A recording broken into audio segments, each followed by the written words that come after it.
从目前的情况来看，崔英俊有可能向你要抚养费。抚养费？谁养谁呀？他要有脸要。谁让你的资产跟收入都高他那么多？你看着吧，在未来，离婚案女人倒找给男人抚养费的事情会越来越多。未来的事情我管不着，可眼下，崔英俊必须净身出户，1毛钱都别想带走。从个人情感上，我还真不希望崔英俊能占你的便宜。但作为律师，我希望你有个心理准备，这净身出户的官司真是不太好打。不好打也得打，崔英俊必须受到惩罚。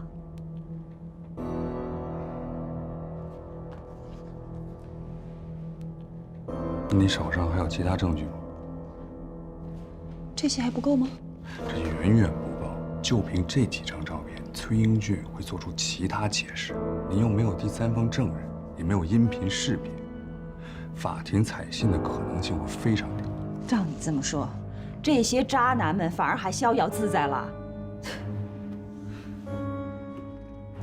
其实，法律上判定过错方有2个标准：一，婚内重婚，他没这个胆。那就是2了，有证据证明过错方与第三者保持长期稳定的同居关系。我说的你能明白吗？我知道了。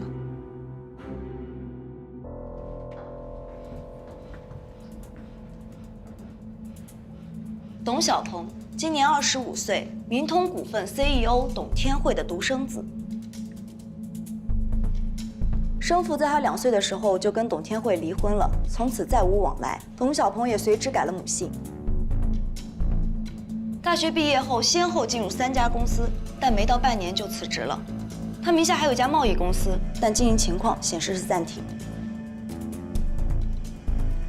目前了解的情况只有这些。交警队那边有消息了吗？虽然我无权调用车辆照片，但他们明确地告诉我，今天凌晨那起豪车撞伤外卖员的肇事车辆是一辆白色的超跑，车号是沪 BT5788，车主正是董小鹏。董小鹏涉嫌肇事逃逸，性质比较恶劣，警方也通知了他的家人，如果能找到他，希望他能自首。警方已经立案调查，对董小鹏进行全面搜捕。另外，警方也愿意咱们配合去找人。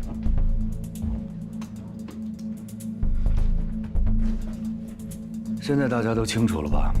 这不是一个简单的找人业务，也不是一个普通的交通肇事逃逸，这就是一起危机公关事件。所以，董天惠会来找我们。董小鹏平时去的地方都查了吗？董小鹏喜欢玩游戏，他经常去的几家高档网吧我都去问过了，那边的人都认识他，说他是网络游戏高手，但这2天没有去。其他关系查了吗？小鹏家的亲朋好友本来就不太多，目前为止我只联系到了3个人。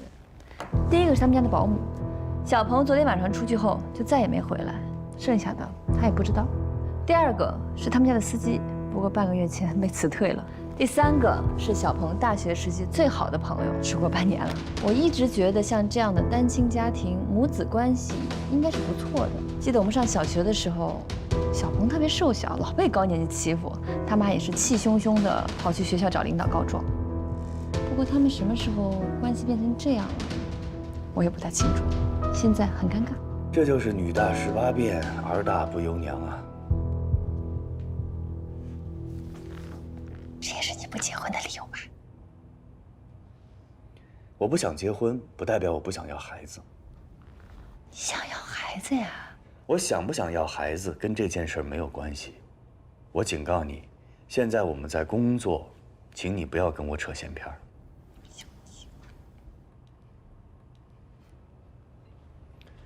各位，咱们最好在警察找到董小鹏之前找到他，不然我们会很被动。可是我们现在什么线索都没有啊！我有一个办法，可以用 GPS 定位。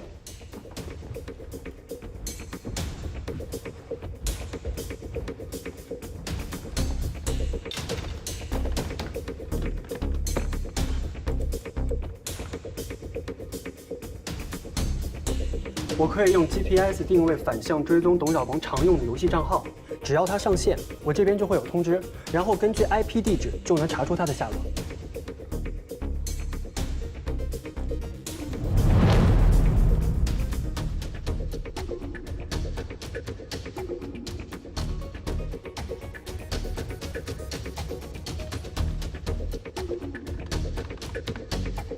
董小鹏在这儿。松江区金水路网鱼网咖。你们俩在这盯着，随时监控董小鹏的行踪。他一旦换了地方，马上通知我们。明白。咱们走。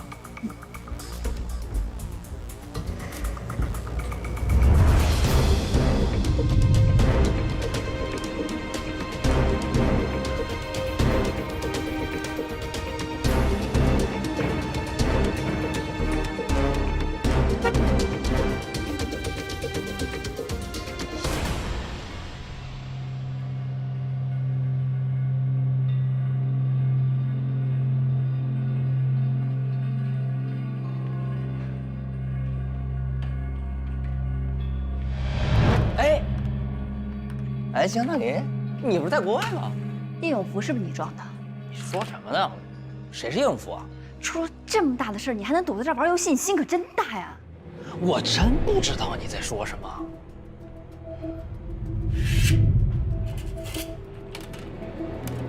沪 B T5788，你干什么？这辆车把人都撞飞了，你还有心思在这玩游戏啊？你胡说什么？他什么时候飞了？他就是从那个助力车上睡。你诈我！叶永福现在躺在医院里昏迷不醒，而且警方也一直在找你。你现在最应该做的事情就是把事情的来龙去脉跟我们说清楚。你谁呀？他叫魏哲，国内最著名的公关专家。你妈妈现在很着急，让我们来找你。多大点事儿？还公关专家？再说我又不是故意撞你，不就赔点钱吗？行了，既然我妈都找着你们，你们就跟她去谈，该赔多少赔多少，我就不管喽。董小鹏，我没有开玩笑，你去自首吧。该赔多少赔多少钱，我自什么手啊？你俩也是，该干嘛干嘛去，别打扰我玩游戏啊！你干嘛？报警。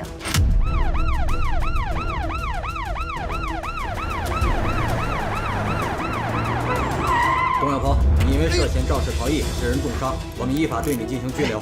哎，别！哎，你俩快给我妈打电话，让她救我呀！快给她打电话！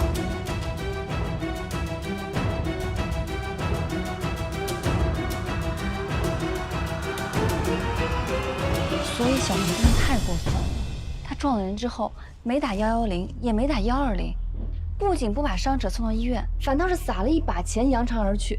他这么做是的，小鹏确实犯了一个低级错误。董总，这不是错误，这是交通肇事逃逸，是违法。魏先生，严重了。警察已经定性了吗？已经结案了吗？我了解我儿子，他绝对不是那种见死不救的人。如果小鹏是一个普通人家的孩子，我只需要去找律师谈就行了。可他不是。我们家是有社会影响的，如果这件事情处理不好，不只是我的名誉受损的问题，明通股份也会受到牵连。你们知道，股市的变化瞬息万千，一个不好的消息传出去，股价就会跌得一塌糊涂。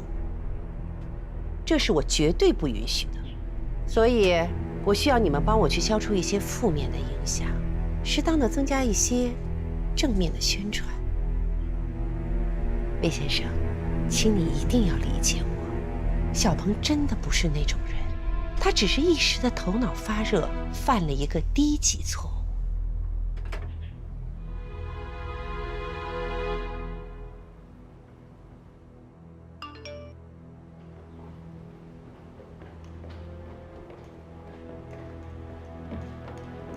我约了你好几次，你都说你没空，晚上没有时间啊，请你吃个饭。哦，那个回微信。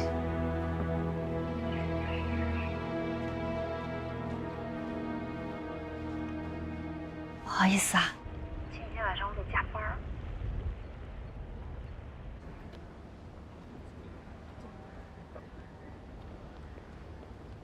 好，我知道了。你师兄的电话吧？晚上有约会啊？我妈，天慧阿姨给我妈打电话了，说这个案子办成了，给我们的公关费翻倍。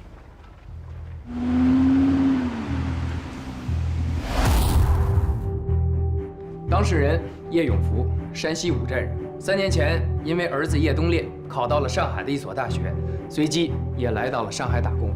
半年前，成为了著名外卖平台“一人3餐”的外卖员。事发当晚，叶永福接到了一单外卖，是送到青山新村，就在祁连路和梅村路路口的位置上。他无视红灯，违章试图穿过路口，刚好董小鹏右拐，因为没有来得及减速，正好撞上了叶永福的助动车。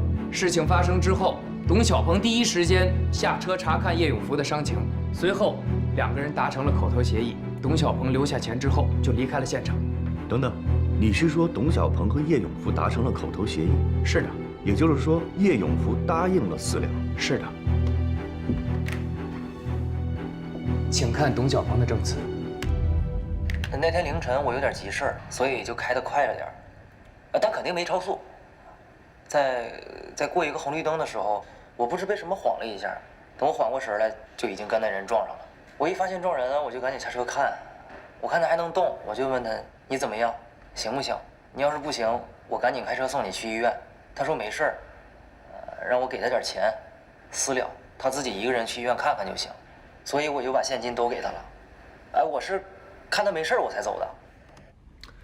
救护车将叶永福送到医院后，他已经陷入了昏迷。这么看来，董小鹏不是肇事逃逸啊？当然不是，董小鹏就是违章驾驶以致伤人，绝对算不上肇事逃逸。董小鹏是无辜的，他现在已经取保候审了。叶永福这样的人啊，我见得多了，是典型的要钱不要命。但这种案子到最后，其实最重要的已经不是赔偿多少或者判刑轻重的事儿，而是要看舆论的倾向。对，所以现在你们这些公关专家比我这个律师更有用。这个是几位证人的联系方式。董小鹏现在人在哪儿？他马上就到。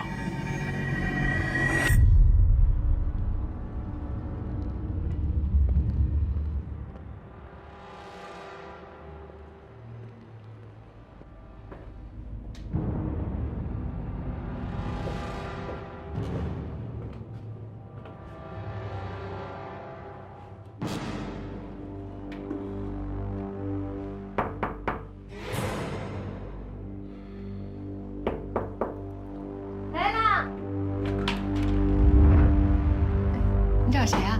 找你。我不认识你啊。崔英俊是我丈夫。现在你知道我是谁了吗？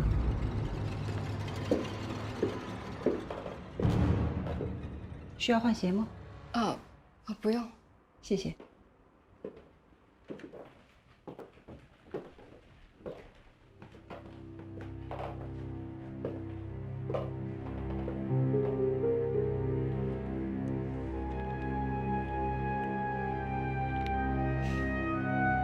这个包，你很喜欢吗？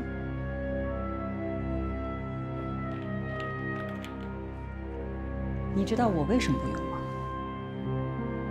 别看上面贴着国际大牌的标，事实上是个 A 货，挺 low 的，假的就是假的。是，这个包是崔英俊送我的，可是我不知道他是你的，你没必要说话这么讽刺吧？你年纪轻轻的干什么不好啊？凭着几分姿色，就想不劳而获了？你说话别这么难听。来上海多久了？看你这样子，应该是有家有丈夫的。孩子是谁的呀？我已经离婚3年了。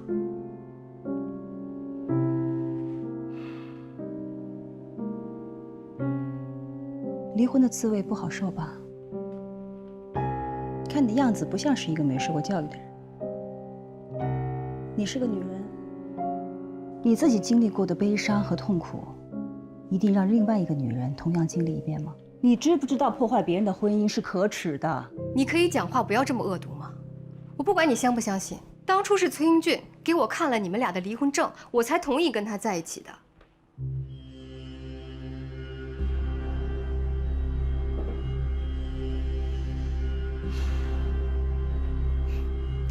那你想说明什么呢？你不相信是吗？好，我现在就给他打电话，咱们当面对证。你不用给他打，崔英俊很快就会和你说明这一切。哎，你想干什么？你把手机收起来！这是我的家，请你赶快离开。你的家？这房子是崔英俊给你租的吧？你不用否认，我看过账单了。不然你认为我是怎么找到这儿的呢？到现在为止，我和他还是合法的夫妻，所以这个房子的使用权有一半是属于我的。对不起，在我的家里，我想什么时候走就什么时候走。如果我不愿意，我就不走。你。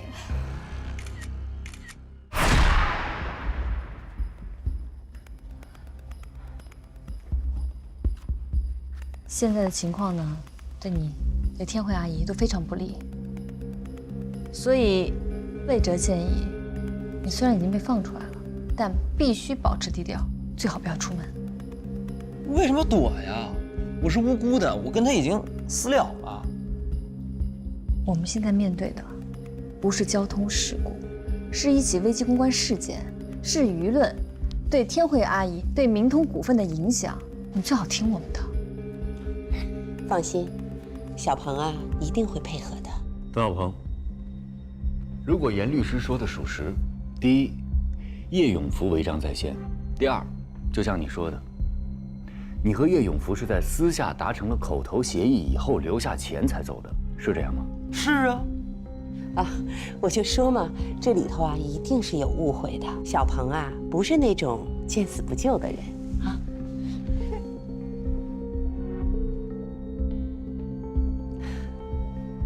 那好，我还有几个问题。第一，那天凌晨，你为什么把车开得那么快？是有什么急事吗？我那是跑车，我一不留神就开快了。一不留神？啊，那天呀，我们俩吵架了，我让他陪我呀去参加一个活动，他不愿意去，然后我就骂了他，所以呢，他一生气就跑出去了。OK。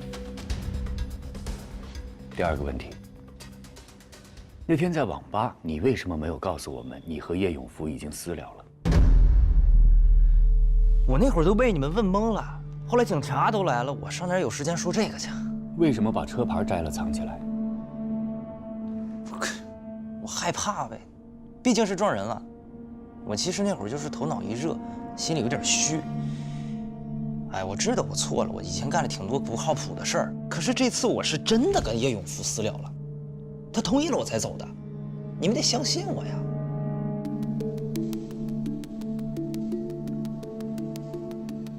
江达林，咱们俩小学就是同学，我是那撒谎的人吗？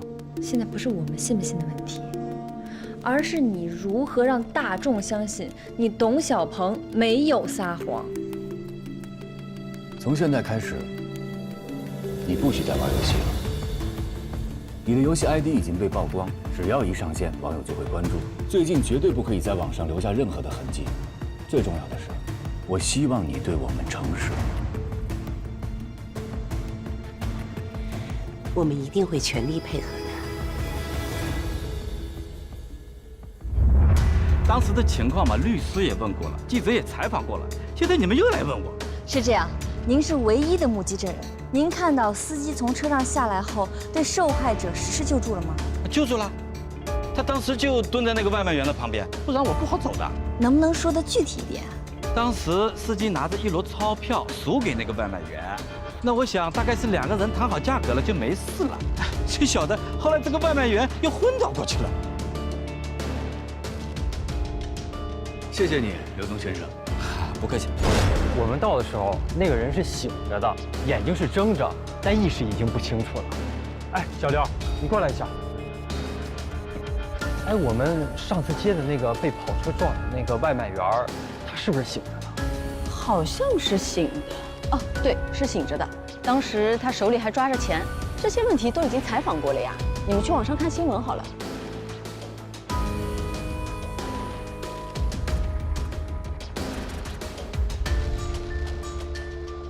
董小鹏取保候审的稿子，你们能不能缓一缓再发？我知道，但我建议你们的立场可以再客观一点、公正一点。案情还不明朗嘛。好的，你们不要再催了，我们正在收集相关的材料，稍后一定会对外公布正式声明的。我不需要水军，我要的是水淹七军。你赶紧给我想办法把这热度给我降下去。你也知道，现在有些网友很喜欢自说自话，提前审判，这样不公平啊。Hello， 大家晚上好。啊，师兄你怎么来了？每次约你，你都说你忙要加班，所以我这次就不请自来，慰问一下。啊，这是我师兄谭新凯，路易斯安东。师兄好。师兄好。你们好。哦，对了，给你们带的宵夜，慢用。谢谢啊。谢谢。你们先忙。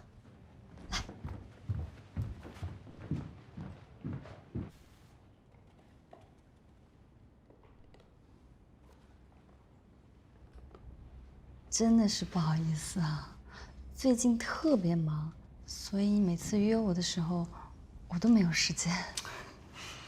没事儿，我理解。你跟我不一样，我呢是个公司的小职员，每天朝9晚5，时间有的是。可你是公司的总裁，事儿那么多，肯定身不由己啊。挖苦我是吧？关于总裁这件事情，我真的不是有意要瞒你的，所以我一直想找个机会跟你好好的解释一下。那天我们在飞扬集团的时候，不用解释了，你这么做呢，肯定是有你自己的道理。其实上大学的时候就看出来了，你不是一个一般的女孩。你看，从前在辩论赛上输给我的小学妹，如今是这么大一个公司的老板，真好。不知道有没有机会给你打工啊？你还说你故意的是吧？没有啊。饿了吧？吃点东西。谢谢。That man who can speak 2 languages, we call him bilingual, right? Yes. And that man who can speak 3 languages, we call him Trilingual. correct. That's so good. Yomo, funny. She's hilarious. You have to marry her, and that is an order.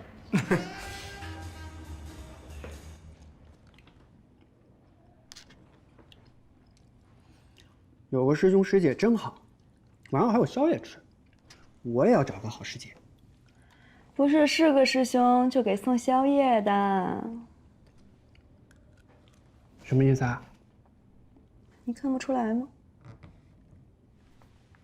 我老大。大林，我这儿来看看你。你这么忙，我就不打扰了，先走了啊。行，那我送送你。飞雪老师好。你好。走吧。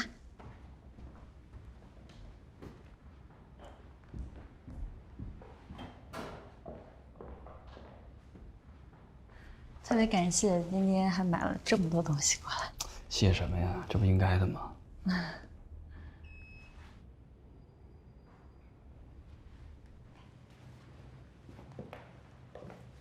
再见。拜拜。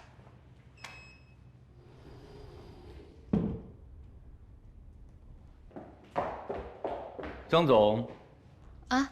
你那个师兄来这儿干什么呀？他说他来看看我，给大家送点夜宵什么的。对了，那个蛋糕看起来还蛮好吃的，你吃一块啊？哎，坐这儿，咱们聊两句。我还有事儿呢。坐这儿。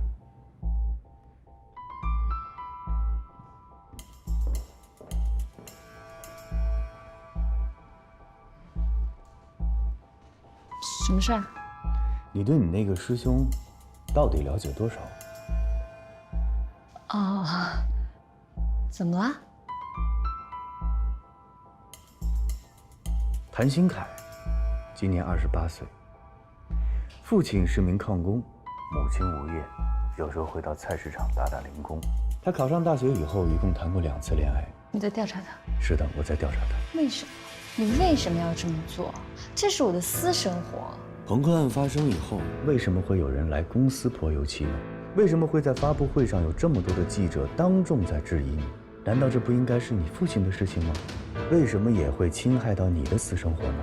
你在发布会上说你爸爸是无辜的，那请问陷害你父亲的杜少坤，是不是你父亲的朋友？是不是因为你父亲的交友不慎，影响到了他的家庭和他的公司呢？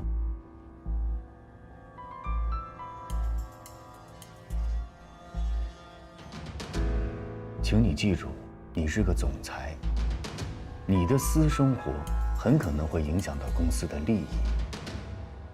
我调查他，是为了保护你。谢谢你，魏哲老师。无论你出于什么原因，现在都做了什么事情，我希望这件事情到此为止，你别再调查他了。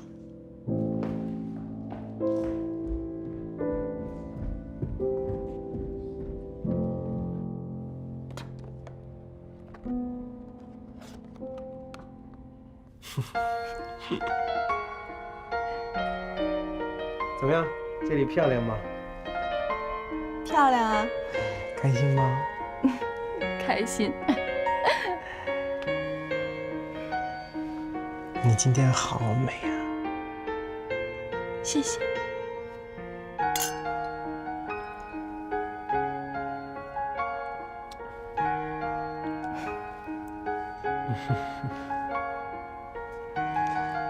今晚就留在我这儿好吗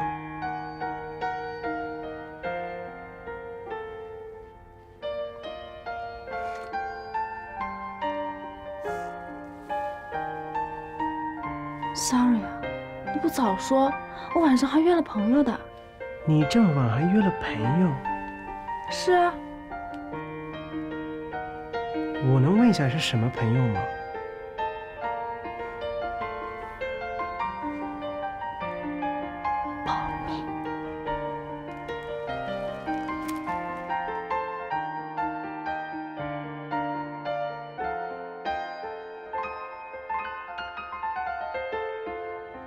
我谁都没有约，但我就是不想留下来。谁让他之前叫我走的？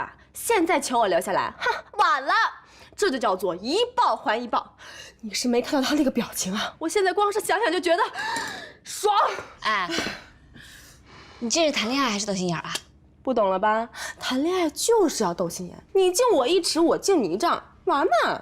真的是搞不懂你们这些人怎么想。好了，不要说我了，赶紧汇报一下你的情况。你的谭师兄下了班还不辞辛苦的给你送甜品，而且还是网红店的，你还敢说他没在追你？哎呀，真的没有，我们俩之前就约的要一起吃一次饭。那我最近不是忙嘛，所以他就顺路来看了我一下。顺路？我没记错的话呢，那家店离你公司有10几公里，而且光排队就要2个小时，这叫顺路呀？我看你心里早就乐开花了吧？哎呀，你快点跟我讲一讲，到底是什么感觉？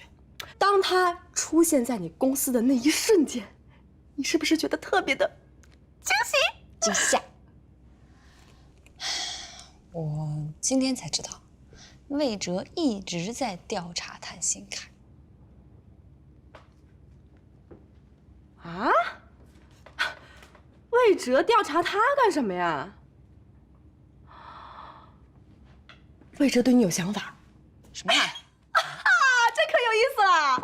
你们还没有开始就已经成三角关系了？什么三角关系啊！不要胡说八道！你这人怎么这么八卦的啊？赶紧吃饭。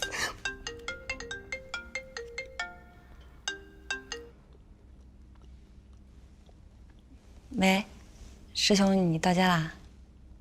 我到了。那个蛋糕好吃吗？啊，这个蛋糕啊，一共4种口味。我呢，特意选了个樱桃味的，据说是最受欢迎的，也不知道你喜不喜欢。啊，我挺喜欢的，谢谢啊。不客气。哦，对了，这周5有一个校友会，不知道你有没有兴趣参加？校友会啊，我去合适吗？瞧你说的，怎么能不合适呢？像你这种成功人士，那一定是校友会上的闪耀明星。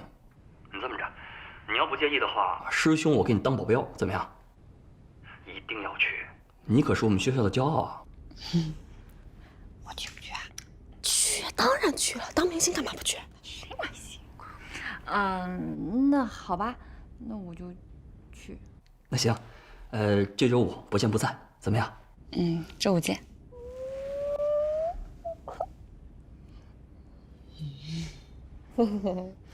周5你陪我一起去。你想什么呢？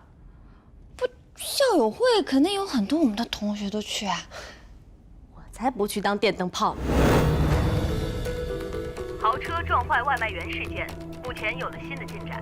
外卖员叶永福至今在医院昏迷不醒，而肇事者董某也因肇事逃逸证据不足，昨天下午已被警方允许取保候审，但警方仍在进一步对此案件进行调查取证。大量网友发表了不同意见和质疑，相关情况我们也会追踪报道。我们费尽心思，总算是让这条新闻没上热搜，但在本地论坛上还是有很多人在讨论这件事儿。而本地论坛发布的带视频的微博转发量也已经超过了3万。朋友圈还有人在转发。我早上坐地铁来公司，很多人都在聊这件事儿，说董小鹏见死不救，丧心病狂。现在这个时代，人人都是自媒体，想要压住一条新闻，根本不可能。这都是因为董小鹏的身份，云通股份总裁的儿子，开的又是豪车，你换一个开破车的撞了试试？Stella， 有件急事要找你帮忙。你说。是这样，现在舆论对董小鹏非常不利，我们一方面要降温，另一方面要尽可能的安抚受害人，不能再出任何乱子。现在叶永福在第一医院接受治疗，我记得你以前在第一医院做过公益活动，你看看有没有什么途径能够打个招呼，把叶永福安排到单人特护病房，这样受害人家属心情会好一些。好的，我知道了，我来处理。你病了？没事儿，那就这样啊，拜拜。老大，有关叶永福在昏迷前同意和董小鹏私了的消息，已经通过不同的渠道发出去了，初步的舆论铺垫已经做好了。安东，我们提炼出了开豪车不代表为富不仁、拒绝道德绑架、财富不是原罪等新的标题，发布出去后效果非常不错。本来网络上一面倒都是指责董小鹏的，现在已经有30%左右的网友认同我们的观点。很好，理性的声音在增长。如果再把这个发出去，事情也许就会有转机。大家好，我叫董小鹏，我就是那个在网上被骂为富不仁的豪车司机。我知道自己错了，我为我自己的考虑不周和自私感到深深的自责。如果当时不是因为有事要急着离开，我也就不会答应叶叔叔提出的私了。虽然当时他意识很清醒，但我还是应该及时的把他送到医院。我知道现在说什么都没有用，在此，我诚心的向叶永福叔叔和他的家人道歉，对不起。我承诺，叶叔叔所有的医疗费。没想到你年纪轻轻的还认识我们院长啊，还能让他给你调到这间特护病房。我告诉你啊，就这间病房，可不是有钱就能住的。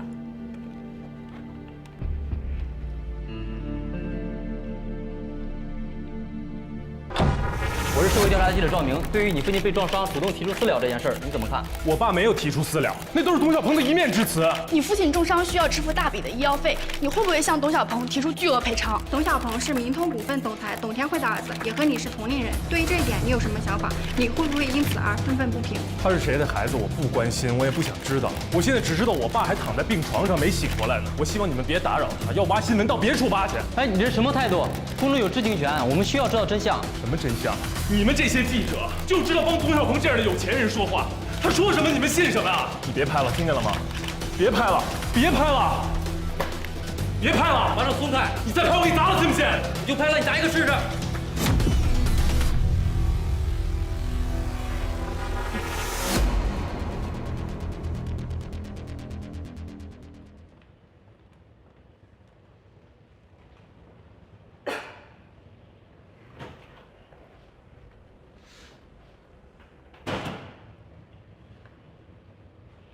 冷静啦，知道自己错了吧？我没错，我来找你就是告诉你，董小鹏他在撒谎。我以为你是来感谢我的。单人特护病房真的很难进的。我为什么要感谢你？你是董小鹏家里请来的公关，你比我更不希望这件事引起大家的关注，所以帮我，等于在帮你们自己。你们这些做公关的，为了帮有钱人洗白，不惜颠倒黑白、混淆是非，你知道吗？我认为很无耻。叶东烈，你有情绪，我很理解。可也请你想想，站在你对立面的，不都是坏人？你说董小鹏撒谎，你有证据吗？我爸不可能贪他那几个臭钱，他不是那样的人。你怎么证明你说的就不是一面之词呢？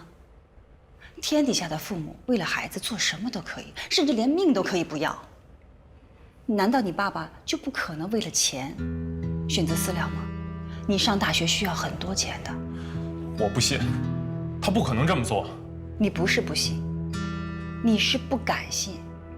你不愿意看到你爸爸很有可能为了要更多的钱供你上大学，选择私了。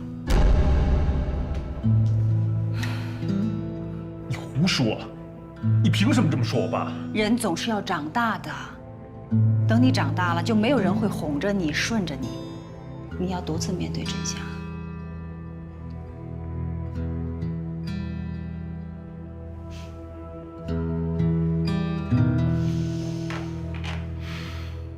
好好休息一下，冷静冷静。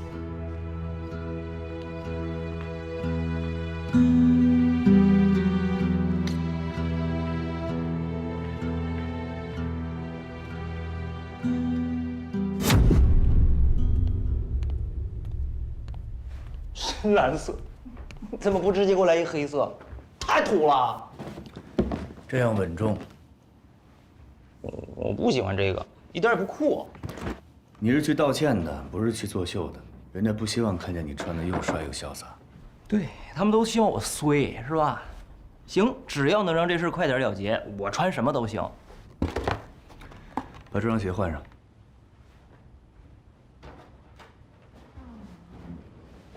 我不是都道过歉了吗？视频都录了，干嘛还得到医院再道一回歉呢？道歉是分步走的，视频道歉是针对网友的，对待受害人必须去当面道歉，才显得有诚意。听女的，哎，那个送外卖的还没醒呢，是吧？是的。你说他会不会再也醒不过来了？那你就麻烦了，他要是醒不过来，就没人能证明你说的是真的了。那也没人能证明我说的就是假的。你这都多此一举，你就应该直接找那兴业的聊价格。他们这帮人每次都这样，开始义愤填膺、喊打喊杀，到最后都是为了钱。我求你，赶紧给他点钱，这事儿也就算完了，别老成天这么折磨我。太恶心了。现在看起来起码不像个坏人。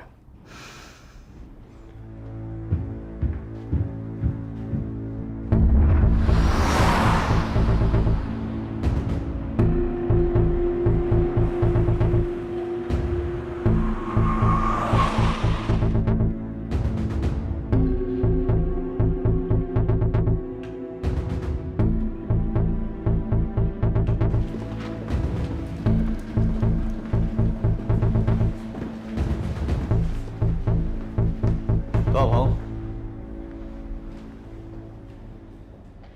病房里别进去了。那你让我跟你来干嘛？总觉得哪有点不太对劲儿。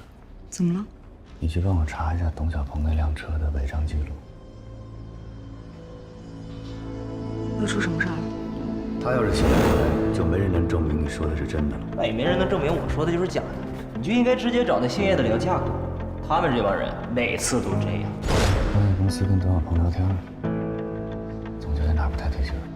你现在就去查一下。知道了。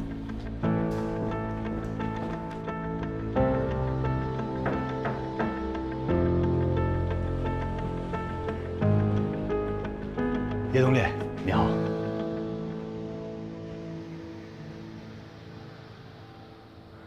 我是 DR 传播的魏哲，我带着董小鹏来给你道歉了。出去。叶东烈，董小鹏是真心实意来给你道歉的。我不接受，他道歉我不接受，你叫他出去。咱们冷静点行吗？你看，叔叔还在这躺着呢，咱们在叔叔面前这么大吵大嚷的，也不太合适吧？等时间冒出嫩芽的身影，才逐渐看清窗外风景。调匀的呼吸，小心翼翼，谁的心事揉成秘密。等回忆缓慢无声的提醒，城市中那一些繁文缛理，浮生犹如在风中旅行，渺小却华丽，生无力表情。梦里，时光成雨花落地，静听，文字都失落成影。终生的叮咛，一生的私语，是谁不经意地留下痕影？只不过风声掠起。